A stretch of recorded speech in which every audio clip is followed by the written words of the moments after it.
Hi folks, so it's Andrew here, Highland historian. Struggling to keep a smile on my face today after finding out that Highlands and Island Enterprise decided that I would not be getting funding to support the business through the lockdown period, as I cannot take tours at the moment and I can't see a way that I can at the moment. It's going to be a difficult winter in 2020 for me, and I want to thank everyone out there that's tried to support me so far. I am going to do everything that I possibly can to stay in business, but it's not going to be easy, and to be frank, things cannot continue as they are. So with that in mind, I decided to get back on the road today. It's been a pleasure to actually be able to drive and go more than 5 miles for the first time in a few months. And I have decided that I'm going to do a bit of filming while I'm out here. But I'm also going to do what I've been talking about doing for a while, which is doing a little bit of litter picking. So I'm here on the road to Glenshiel, and just behind me here is, or just in front of me but behind me now, is a cairn to commemorate the death of Roderick Mackenzie, who looked quite like Charles Edward Stuart, and as he died he said, "You have slain your prince." This is a sign that was paid for by the Clan Mackenzie Society, and I believe the 1745 Association as well, and it's a sign that I helped with the research for a few years ago, so it's good to see that in good nick. But the reason I came here was because it is a quite well-known dumping ground as well, and I'm going to have a proper check around once I get a rain jacket on, but you'll see my first find just behind me now, a nice big lorry tyre. So I'm going to try and get that into the Land Rover and get it away from here, because it should not be here. Yeah, it's going to be a strange day today. But I'm going to try my best. So thank you all for all the support that you've given me so far.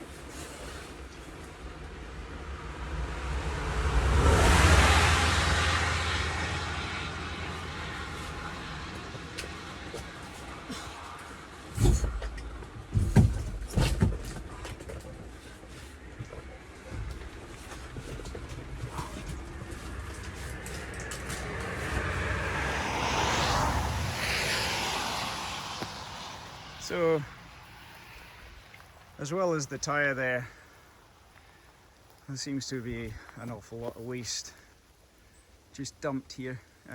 So I'm going to spend a bit of time having a look around and trying to get rid of as much as I can. Pretty depressing to see that people just seem to not care about these places. What I'll do just now is we'll walk up to the cairn, have a quick look. So here's the sign. I'll maybe post a bit about Roderick as well at some point.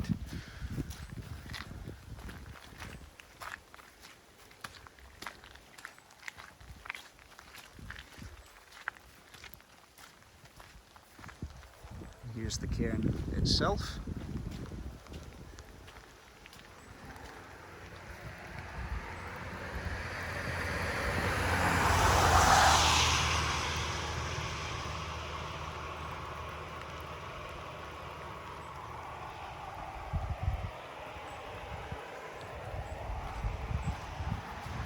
And if we take a quick walk back,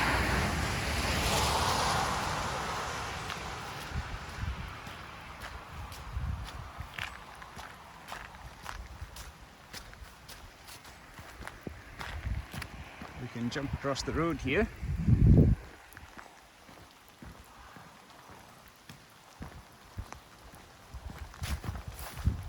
And we can take a quick wander along past the cairn.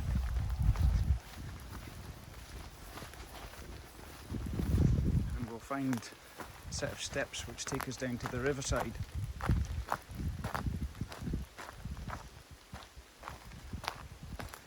And down here, what we'll find is the grave of Roderick Mackenzie, where his unfortunately headless body was buried after he was executed by the redcoat soldiers that caught up with him.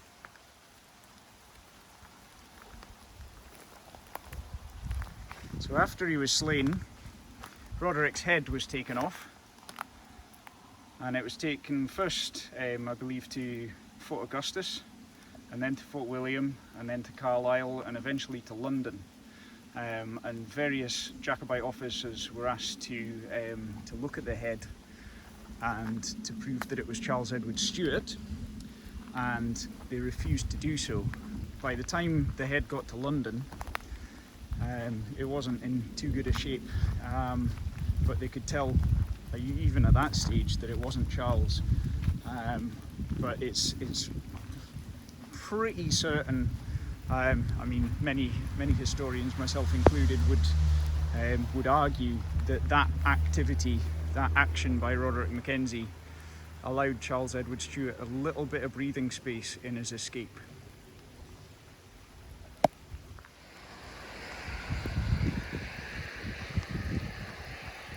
So we'll just look in the back of the Land Rover just now.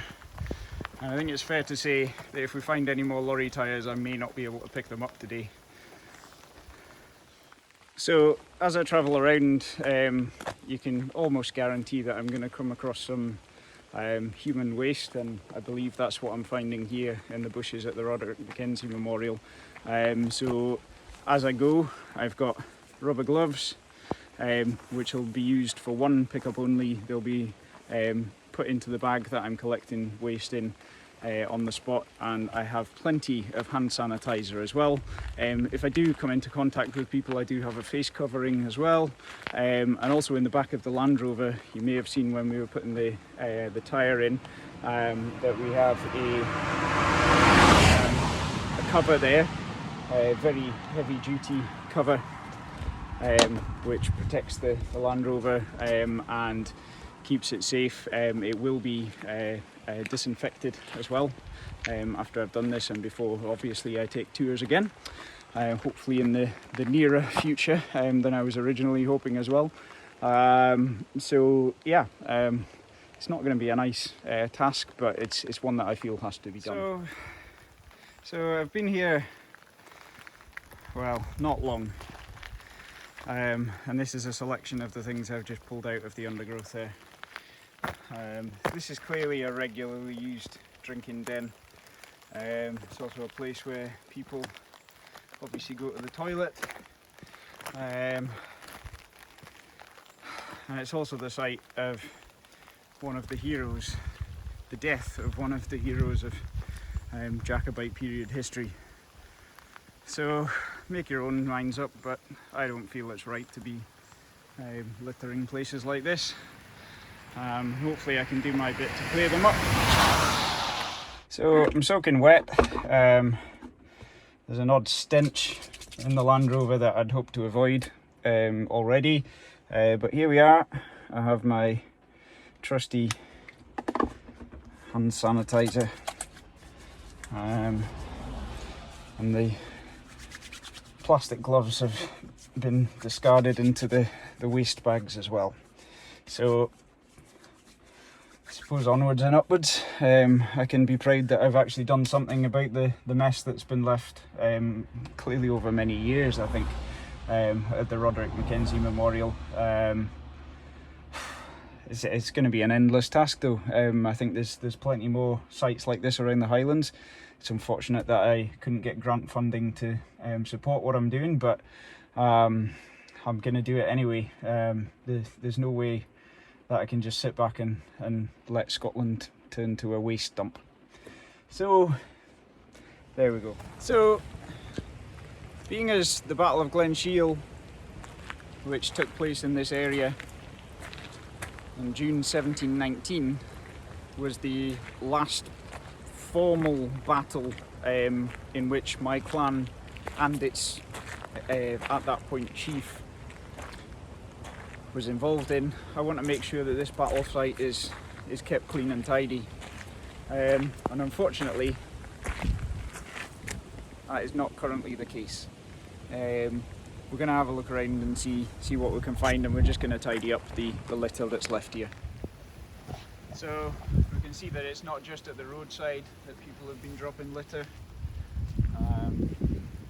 Seems to be a plastic bag full of rubbish here. Some more litter down here. Lots of stickers on road signs. That seems to be something that people enjoy doing. It's kind of not ideal, to be honest. Especially see at the road sign for Applecross that it can actually take away from the message that's on the sign.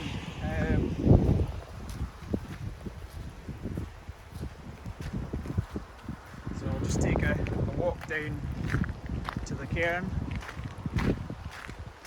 where the 300th anniversary of the battle was commemorated last year in 2019. Very proud to be marching down here behind my piping shooter Andrew McLennan as he was playing We Will Return to Kintail. We will return home to Kintail. So the battle site itself, Lord George Murray was over on that side of the river. He was there with lots of Mackenzies, as well as other clans, and they were fired upon fairly mercilessly by the Cohorn mortars, which wreaked havoc and actually set the turf alight over there. Up in this area here, the Spaniards were fighting.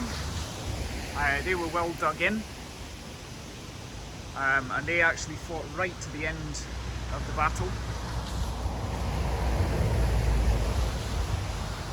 Their retreat went up into the mists in that direction, which is towards the summit of Skirna Spancher, Peak of the Spaniards, named in honour of what they did.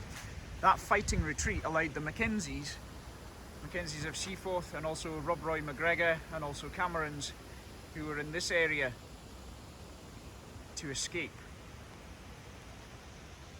The difference between being a Spaniard and a Highland Jacobite in 1719 was that as a Spaniard you were a prisoner of war when you were captured, but as a Jacobite you would have been a rebel and you would have been executed.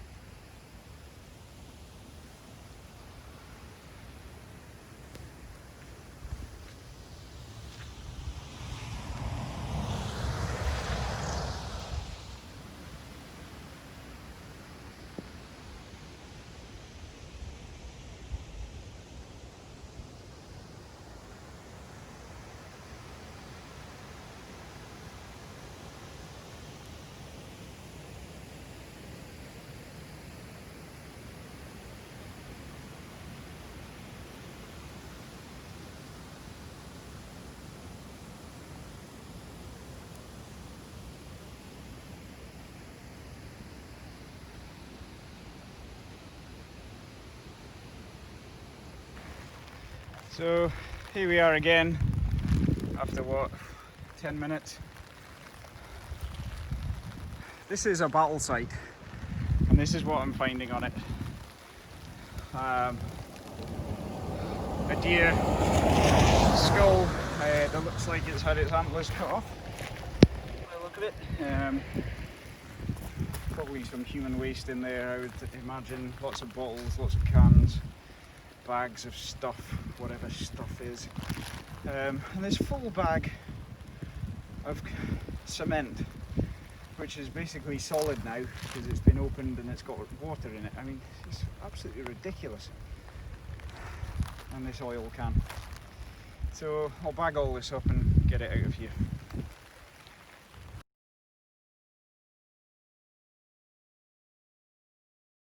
Let's have a quick look. 2 laybys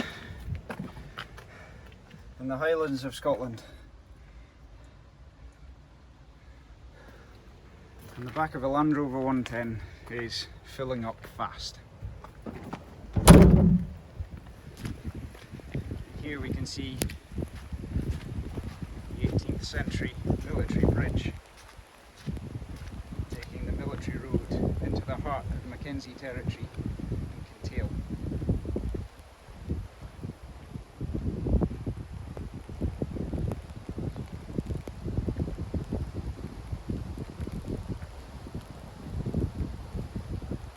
So yeah, just as I thought, this has been a wild camping spot. People haven't bothered getting rid of their stones and their sticks from the fire. Really, the Scottish Outdoor Access Code says that if you're going to start a fire, you've got to be there when it cools down to disassemble it as well.